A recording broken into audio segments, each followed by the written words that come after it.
अस्सलाम वालेकुम dear student के जो हैं वो मैसेजेस आ रहे हैं कि सर आपने 2 दिन से लेक्चर अपलोड नहीं किए हैं। आपकी बात बिल्कुल सही है, पर अगर आप हैदराबाद की सिचुएशन देखेंगे तो यहाँ पे गैप के दौरान जो है ना वो अपना ठीक बरसात हो रही है और हमारी लाइट भी डिस्टर्ब हो रही है सेंटर की, तो उस हिसाब से 2 दिन जो है डिले हो गई है। तो आज हम ये लेक्चर अपलोड करवा रहे हैं और इंशाल्लाह आई होप कि आगे भी जो है ना सिचुएशन नॉर्मल होंगी और हम लेक्चर टाइम के हिसाब से अपलोड करेंगे। तो हम आते हैं अपने टॉपिक पे और आज हमारा टॉपिक है हॉरिजॉन्टल प्रोजेक्टाइल। लास्ट लेक्चर में हमने ऑब्लिक्यू प्रोजेक्टाइल पढ़ा था, आज हम पढ़ेंगे हॉरिजॉन्टल प्रोजेक्टाइल। तो हॉरिजॉन्टल प्रोजेक्टाइल की क्या मीनिंग है? तो हम कहते हैं when a body is thrown horizontally from certain height then such type of motion are known as horizontal projectile. तो डेफिनेशन लिखेंगे कि when a body is thrown horizontally from certain height. When a body is thrown horizontally from certain height, then such type of motion are known as horizontal projectile. ठीक है, यानी ऐसे समझें ये एक कोई टावर है और इस टावर से हमने हॉरिजॉन्टली बॉडी को थ्रो किया तो वो ऐसे जाके गिरेगा। ठीक है, अब हम इसकी इक्वेशंस भी अलग से पढ़ेंगे, तो हम इसको डिवाइड कर देंगे। एक बात होगी हॉरिजॉन्टल कंपोनेंट की, या पहले लिख लेते हैं, एक बात होगी वर्टिकल की और एक बात होगी हॉरिजॉन्टल की। तो जैसे आप देख रहे हैं कि हम शुरुआत में कोई भी हॉरिजॉन्टल वेलोसिटी सिर्फ हॉरिजॉन्टल वेलोसिटी दे रहे हैं और वर्टिकल वेलोसिटी नहीं दे रहे हैं। तो अगर हम इनिशियल वेलोसिटी की बात करेंगे, इनिशियल वेलोसिटी की अगर बात करेंगे तो हॉरिजॉन्टल प्रोजेक्टाइल में इनिशियल जो वर्टिकल वेलोसिटी होगी वो 0 होगी, पर अगर हम हॉरिजॉन्टल की बात करेंगे तो कुछ ना कुछ होगी जो हम देंगे। सपोज अगर हमने 10 मीटर पर सेकंड के साथ हॉरिजॉन्टली थ्रो किया तो वो वेलोसिटी होगी। ठीक है, इस तरीके से अब हम बात करेंगे एक्सेलरेशन की। तो एक्सेलरेशन आप जानते हैं प्रोजेक्टाइल मोशन में जो एक्सेलरेशन होती है वाई एक्सिस में वो -g के बराबर होती है और एक्स एक्सिस में किसी भी किस्म की एक्सेलरेशन नहीं होती है। ठीक है, इस तरीके से अब हम बात करेंगे velocity after time t। Velocity after time t के बाद वेलोसिटी, तो आपको पता है वर्टिकल वेलोसिटी अगर देखेंगे तो vy is equal to vi plus at। vi तो 0 है, तो vy कैसे मिलेगी? gt के हिसाब से मिलेगी। तो हम लिखेंगे vy को gt के बराबर। और आपको पता है हॉरिजॉन्टल वेलोसिटी तो वही की वही रहेगी, हॉरिजॉन्टल वेलोसिटी में कोई भी चेंज नहीं आएगा। अब अगर हम डिस्टेंस की बात करेंगे, या अगर हम डिस्टेंस की बात करेंगे तो डिस्टेंस की बात करेंगे डिस्टेंस इन टाइम t, तो यहाँ पे फार्मूला हमारा हो जाएगा y is equal to 1/2 gt²। और यहाँ पे आपको हॉरिजॉन्टल डिस्टेंस का फार्मूला पता है v0x मल्टीप्लाइड बाय t, ये हो जाएगा। और एक और इम्पॉर्टेंट बात है, अगर हम लिखना चाहते हैं वेलोसिटी ऑफ प्रोजेक्टाइल, अगर हम प्रोजेक्टाइल की वेलोसिटी निकालना चाहते हैं तो हमें हॉरिजॉन्टल वेलोसिटी भी चाहिए, वर्टिकल भी चाहिए। तो वो कैसे मिलेगी? हॉरिजॉन्टल मिलेगी vx² और वर्टिकल vy²। तो यहाँ से हम प्रोजेक्टाइल की वेलोसिटी फाइंड कर सकते हैं। तो ये हॉरिजॉन्टल प्रोजेक्टाइल के लिए है। तो हम इस हॉरिजॉन्टल प्रोजेक्टाइल के न्यूमेरिकल्स भी करेंगे। एक बात आप नोट कर लें, ये जो शेप बन रहा है इसको हम कहते हैं ट्रैजेक्टरी, और प्रोजेक्टाइल मोशन में जो ट्रैजेक्टरी बनती है उसको कहते हैं पैराबोला। मैं यहाँ पे पॉइंट लिख लेता हूँ, path covered by projectile, path covered by projectile is called trajectory and its trajectory is parabola। ये क्वेश्चन बहुत इंपॉर्टेंट है कि प्रोजेक्टाइल की तो ट्रेजेक्ट्री जो भी होगा पाथ उसको ट्रेजेक्ट्री कहेंगे और प्रोजेक्टाइल की ट्रेजेक्ट्री पैराबोला बनती है। ठीक है, अब हम इस पे कुछ न्यूमेरिकल्स की बात करेंगे, क्योंकि हॉरिजॉन्टल प्रोजेक्टाइल अलग से पढ़ने का मतलब भी ये है कि हम न्यूमेरिकल्स की बात करेंगे। तो आप एक बात मेरी नोट कर लीजिएगा, जब भी आपको न्यूमेरिकल में बोला जाए कि हमने सर्टेन हाइट से किसी बॉडी को हॉरिजॉन्टली थ्रो किया है, तो आप बताएं वो कितने टाइम में जाके ग्राउंड को हिट करेगी। देखो, अगर आप हॉरिजॉन्टल प्रोजेक्टाइल की बात करोगे ना, तो जो टाइम होगा ना, time to reach the ground, वो कभी भी हॉरिजॉन्टल वेलोसिटी पे थ्रो मतलब डिपेंड नहीं करेगा। मतलब मैं अगर कहूँ कि एक टावर से एक बॉडी को मैंने 10 मीटर पर सेकंड से हॉरिजॉन्टली थ्रो किया और दूसरी बॉडी को 20 मीटर पर सेकंड से हॉरिजॉन्टली थ्रो किया, बताओ कौन सी बॉडी पहले जाके ग्राउंड को हिट करेगी। अगर एयर रेजिस्टेंस नेग्लिजिबल है तो आप कहेंगे दोनों बॉडी साइमल्टेनियसली ग्राउंड पे जाके हिट करेंगी, क्योंकि time to hit the ground is independent of the horizontal velocity, it only depends upon the height of जो है, ठीक है, हाइट ऑफ टावर, वो हाइट ऑफ टावर पे डिपेंड करेगी। तो ये पॉइंट मैं यहाँ पे लिख लेता हूँ कि in horizontal projectile the time taken to reach the ground is independent of horizontal velocity, but depends upon the height where from it was thrown।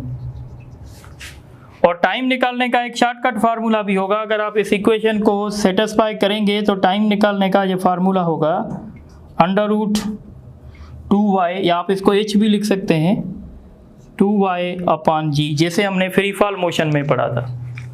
तो आप ऐसे भी टाइम निकाल सकते हैं √2y/g। तो इस तरीके से भी ये फाइंड हो सकते हैं। तो आप इसको अच्छे तरीके से नोट करें, तो फिर हम इन पे कुछ MCQs करते हैं।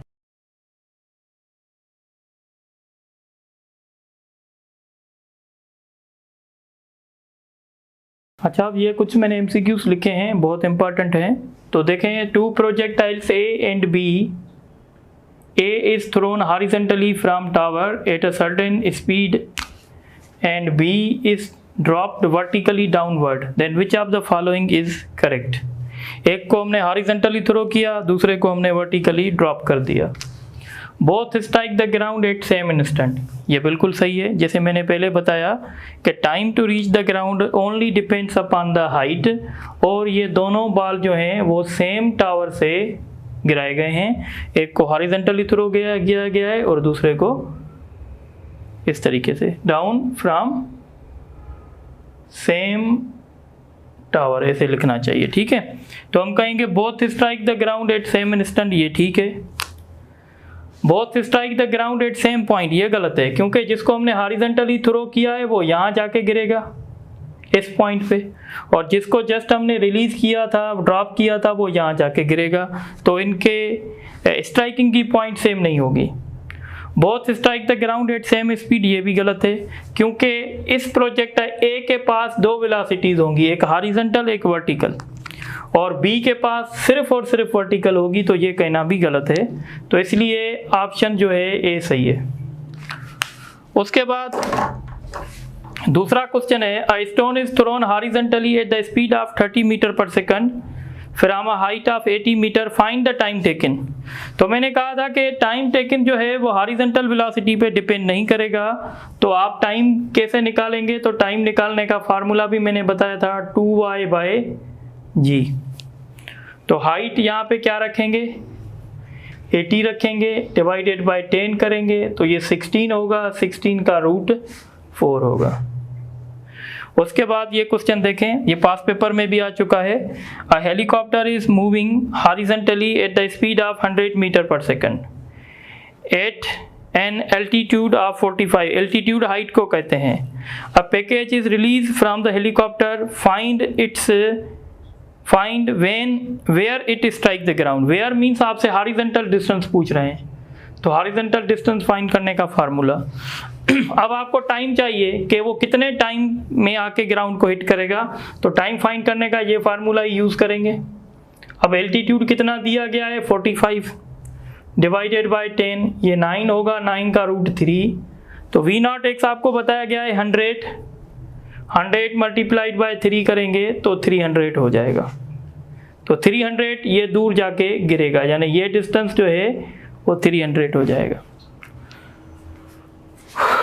उसके बाद ये क्वेश्चन देखें, a stone is thrown horizontally at the speed of 40 metre per second from a height of 45 metre, find the speed at which it strike the ground. कितनी स्पीड के साथ वो ग्राउंड को हिट करेगा ना, तो आपको टोटल वेलोसिटी निकालने के लिए हॉरिजॉन्टल भी चाहिए और वर्टिकल भी चाहिए। हॉरिजॉन्टल तो मिली हुई है, वर्टिकल कैसे मिलेगी, तो मैंने फार्मूला बताया था हॉरिजॉन्टल प्रोजेक्टाइल में GT, G का वैल्यू 10 टाइम। अब सबसे पहले आप टाइम निकालेंगे कि 45 मीटर फॉल करने के लिए वो कितना टाइम लेगा, तो मैंने इसका फार्मूला बताया था टाइम का, √2y/g, y की जगह 45 डिवाइडेड बाय 10, तो अभी हमने सॉल्व किया है 3, तो आप यहाँ पे 3 रखेंगे तो 30 हो जाएगा। अब आपको वर्टिकल वेलोसिटी 30 मिली हुई है, हॉरिजॉन्टल आपको 40 मिली हुई है, तो आप नेट वेलोसिटी निकाल सकते हैं 30 का स्क्वायर प्लस 40 का स्क्वायर, तो ये आपको मिलेगा 50, तो इसका राइट ऑप्शन ए होगा। उसके बाद ये क्वेश्चन देखें, a stone is thrown horizontally at the speed of 30 metre per second, it strike the ground at the speed of 50, यानी हमने उसको थ्रो किया है हॉरिजॉन्टली कितनी वेलोसिटी के साथ, 30 के साथ, और वो जब ग्राउंड को हिट कर रहा है तो उसकी टोटल वेलोसिटी 50 है। आपसे पूछ रहा है find the height where from it was released. तो सबसे पहले आप ये देखेंगे कि प्रोजेक्टाइल की जो टोटल वेलोसिटी होती है वो Vx स्क्वायर Vy स्क्वायर होती है। ये आपको मिला हुआ है, ये भी मिला हुआ है, ये पहले फाइंड करें, तो स्क्वायरिंग ऑन बोथ साइड करेंगे, इसकी जगह रखेंगे 50, इसकी जगह रखेंगे 30, और इसकी जगह आपको फाइंड करना है, ये हो जाएगा 2500, 900 होगा, ये 1600 हो जाएगा, और Vy होगी 40। पर आपको हाइट फाइंड करनी थी। अब देखें, आप Vy से हाइट भी फाइंड कर सकते हैं। अब दो तरीके हैं, या तो आप चैप्टर 3 में जो हमने फार्मूला पढ़ा था डाउनवर्ड मोशन के लिए कि अगर प्रोजेक्टाइल इतनी वेलोसिटी के साथ स्ट्राइक करेगा, तो मैंने एक फार्मूला बताया था Vf = √2gh, वहाँ से भी हो सकता है, या अगर आप पहले यहाँ से टाइम निकालें तब भी हो सकता है, आप इससे भी कर सकते हैं। तो ये कैसे होगा, Vf, ये आपको अगर स्क्वायरिंग ऑन बोथ साइड करेंगे तो ये Vf स्क्वायर = 2gh, 40 का स्क्वायर करेंगे तो 1600 होगा, g का वैल्यू 10 है, h 10 इससे कैंसिल, 182 से डिवाइड करेगा तो इसका रिजल्ट आएगा 80 मीटर्स, तो इसका ऑप्शन ए होगा। इस क्वेश्चन को थोड़ा सा केयरफुली देख लें। अच्छा, यहाँ पे भी जो हमने Vy फाइंड किया है ना, इस न्यूमेरिकल्स में जो हमने Vy फाइंड किया था वो हम डायरेक्ट भी कर सकते थे, भले आप टाइम फाइंड ना करें, क्योंकि आपको पता है कि भाई Vf जो होती है वो √2gh या y होती है, क्योंकि प्रोजेक्टाइल मोशन का जो वर्टिकल है ना, वर्टिकल कंपोनेंट है वो उस तरीके से ही है जैसे फ्री फॉल मोशन है, तो आप इस पे फ्री फॉल मोशन की इक्वेशन भी यूज़ कर सकते हैं वर्टिकल पे। तो आप यहाँ पे भी ऐसे भी कर सकते थे, 2g और h कितनी थी 45, तो इसका रिजल्ट आता 900 का √30, तो आप ऐसे भी कर सकते थे। अगर आप ऐसे करेंगे तो आपका थोड़ा सा टाइम ज़्यादा लगेगा, अगर ऐसे करेंगे तो आपका टाइम कम लगेगा। तो आप इसको नोट कर दें तो फिर आगे चलते हैं।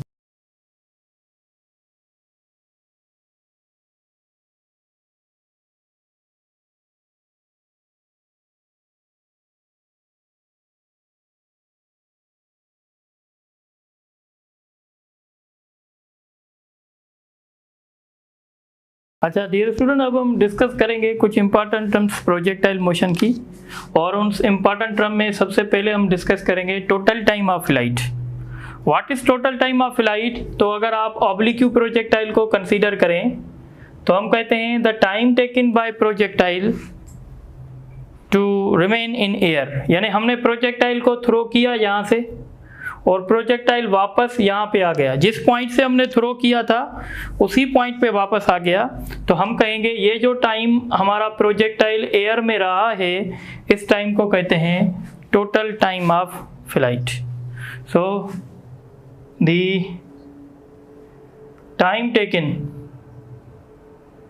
Taken by projectile, the time taken by projectile to remain in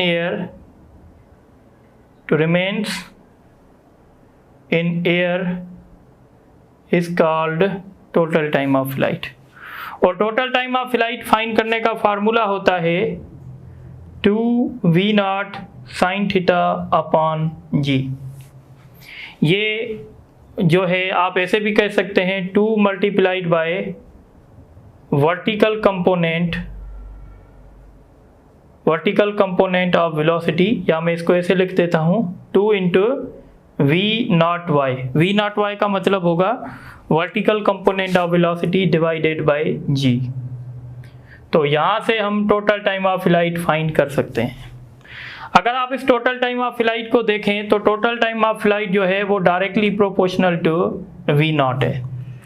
अगर हम इनिशियल वेलोसिटी को डबल कर देंगे तो टोटल टाइम ऑफ फ्लाइट भी डबल हो जाएगा, और ये टोटल टाइम ऑफ फ्लाइट जो है वो directly proportional to sine theta है।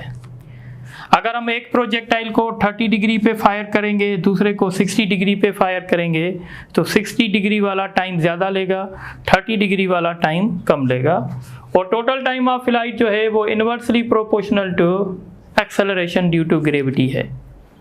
यानी अगर हम एक प्रोजेक्टाइल को सिमिलर कंडीशंस पे अर्थ पे थ्रो करेंगे और सिमिलर कंडीशन पे मून पे थ्रो करेंगे तो मून वाला जो प्रोजेक्टाइल होगा वो ज़्यादा टाइम लेगा, क्योंकि वहाँ पे जी का वैल्यू जो है वो कम है।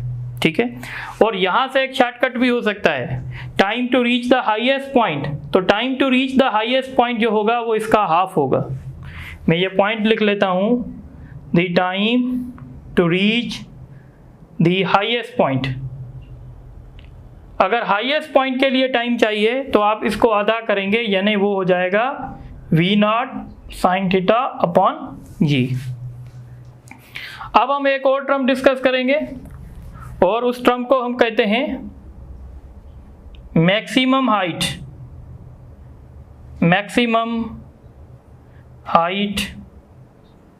Attended by projectile. Maximum height attained by projectile, इसका फार्मूला है h is equal to v0 square sine square theta upon 2g। या हम इसको ऐसे भी लिख सकते हैं v0 sine theta whole square, क्योंकि v के ऊपर भी स्क्वायर है, साइन के ऊपर भी स्क्वायर है, और डिवाइडेड बाय 2g। अगर आप इसको देखेंगे v0 साइन थीटा जो है ये क्या है बेसिकली, तो हम कहते हैं ये बेसिकली जो है ये वर्टिकल कंपोनेंट वेलोसिटी का है। तो हम इसको ऐसे भी लिख सकते हैं vy square divided by 2g। इस तरीके से भी हम लिख सकते हैं। अब अगर आप इसके ऊपर कमेंट्स देंगे तो हम कहेंगे height is directly proportional to square of the velocity. अगर आप वेलोसिटी को डबल करेंगे तो मैक्सिमम हाइट जो होगी वो 4 टाइम्स बढ़ जाएगी, and this height is directly proportional to sine square theta, and this height is inversely proportional to G. ठीक है, तो ये कुछ पैरामीटर्स हैं। इसके साथ एक और टर्म आता है, अब हम इन दो के बीच में रिलेशन भी कर सकते हैं। जैसे हम रिलेशन बनाना चाहते हैं कि टोटल टाइम ऑफ फ्लाइट और मैक्सिमम हाइट के बीच में क्या रिलेशन है, ये भी हम थोड़ी देर के बाद ड्राइव करेंगे। अब हम एक थर्ड इंपॉर्टेंट रिलेशन करते हैं और उसको कहते हैं range of projectile. What is range of projectile, इसको थोड़ा समझें। देखें ये प्रोजेक्टाइल है, इसको हमने यहाँ से थ्रो किया तो ये इसकी इनिशियल पॉइंट थी जहाँ पे हमारा x भी 0 होगा, y भी 0 होगा, और ये वो पॉइंट है जहाँ पे प्रोजेक्टाइल ने लैंड किया है, यानी यहाँ पे x = r है और y = 0 है। तो यहाँ से लेकर यहाँ तक ये जो डिस्टेंस होगा हम इसको कहेंगे रेंज। तो इसकी डेफिनेशन लिख लेंगे, the horizontal distance covered by projectile is called range. Horizontal distance covered by projectile, इसको हम सही तरीके से ऐसे भी लिखेंगे, when it returns the same point where from it was release. मतलब कहने का यह है कि हमने इसको रिलीज किया था जब हमारा y 0 था और वापस भी आ गया तो y हमारा 0 हो गया, तो इस दौरान जितना भी हॉरिजॉन्टल डिस्टेंस कवर हुआ है हम उसको कहते हैं रेंज। या हम ऐसे भी कह सकते हैं, the distance between points x = 0, y = 0 and x = r and y = 0, ऐसे भी हम कह सकते हैं। अब रेंज निकालने का फार्मूला क्या है? प्रोजेक्टाइल की रेंज निकालने का फार्मूला है r = v0² sin 2θ divided by g। इसको हम ऐसे भी लिख सकते हैं, 2v0² sin θ cos θ upon g। इसको अब हम एक लॉजिक के साथ भी लिखेंगे, और लॉजिक ये है कि हम इसको ऐसे लिख सकते हैं, 2v0 sin θ v0 cos θ divided by g। ये v 2 मरतबा थी, एक मरतबा साइन के साथ लिख लिया, एक मरतबा कॉस के साथ लिख लिया। ये फार्मूला हमने क्यों लिखा है कि अगर आप इसको देखेंगे तो ये क्या है, वर्टिकल कंपोनेंट ऑफ वेलोसिटी, ये क्या है, हॉरिजॉन्टल। तो हम रेंज को ऐसे भी लिख सकते हैं, 2 × v0y v0x divided by g। तो ये एक फार्मूला हो गया रेंज निकालने का फार्मूला, ठीक है। अगर आप रेंज के ऊपर कमेंट्स देंगे तो हम कहेंगे range is directly proportional to square of velocity. अगर हम इनिशियल वेलोसिटी को डबल करेंगे रेंज हमारी 4 टाइम्स बढ़ जाएगी, और हम कहेंगे range is directly proportional to sin 2θ and range is inversely proportional to acceleration due to gravity, ठीक है। अब हम बात करते हैं मैक्सिमम रेंज की, मैक्सिमम रेंज ऑफ प्रोजेक्टाइल। सबसे पहले तो आपसे पूछा जाता है कि प्रोजेक्टाइल की रेंज मैक्सिमम कब होगी। तो प्रोजेक्टाइल की रेंज मैक्सिमम तब होगी जब ये sin 2θ 1 के बराबर होगा। तो हम कहेंगे the range will be maximum if sin 2θ is equal to 1, या हम कहते हैं व्हेन थीटा इज 45 डिग्री। जब आप किसी भी प्रोजेक्टाइल को 45 डिग्री पे थ्रो करेंगे तो उस प्रोजेक्टाइल की रेंज जो है वो मैक्सिमम हो जाएगी, और मैक्सिमम रेंज का फार्मूला होगा, अगर आप साइन यहाँ पे 45 रखेंगे तो 45 को 2 से मल्टीप्लाई करेंगे 90, तो साइन 90 का वैल्यू 1 होता है। तो मैक्सिमम रेंज का फार्मूला होगा v0² अपॉन g। ये मैक्सिमम रेंज का फार्मूला हो जाएगा।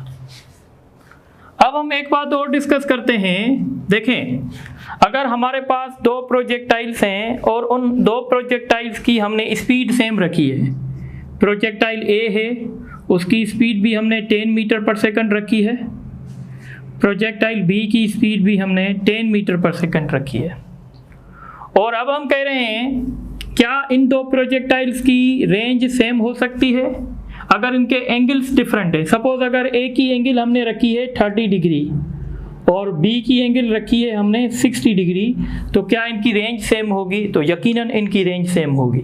हम कहेंगे कि अगर दो एंगल्स ऐसी हैं जिनका सम 90 डिग्री हैं, तो हम कहेंगे इनकी रेंज जो है वो सेम होगी। तो मैं यहाँ पे पॉइंट लिख लेता हूँ, if two projectiles are thrown at same speed but different angles theta 1 and theta 2, then their range will be same if theta 1 plus theta 2 is equal to 90 degree. यानी अगर हम एक प्रोजेक्टाइल को 40 डिग्री पे fire कर रहे हैं तो दूसरे को किस पे करें?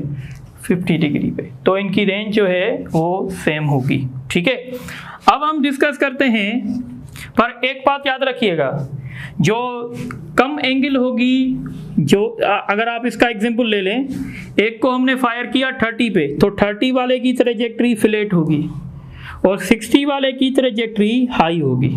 तो हम यहाँ पे एक पॉइंट भी लिख लेते हैं, the small angle produce flat trajectory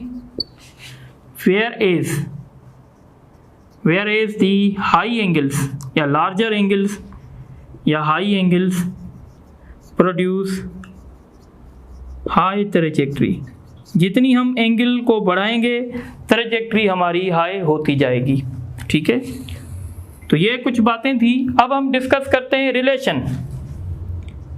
relationship between total time of flight and maximum height. तो टोटल टाइम ऑफ फ्लाइट और मैक्सिमम हाइट के बीच में क्या रिलेशन है? तो हम कहते हैं h is equal to GT²/8। किसी न्यूमेरिकल में आपको टोटल टाइम ऑफ फ्लाइट दिया जाएगा और आपसे पूछा जाएगा इसकी मैक्सिमम हाइट फाइंड करो, तो आप ये रिलेशन यूज़ करेंगे। एक और रिलेशन है, relationship between range and maximum height of projectile.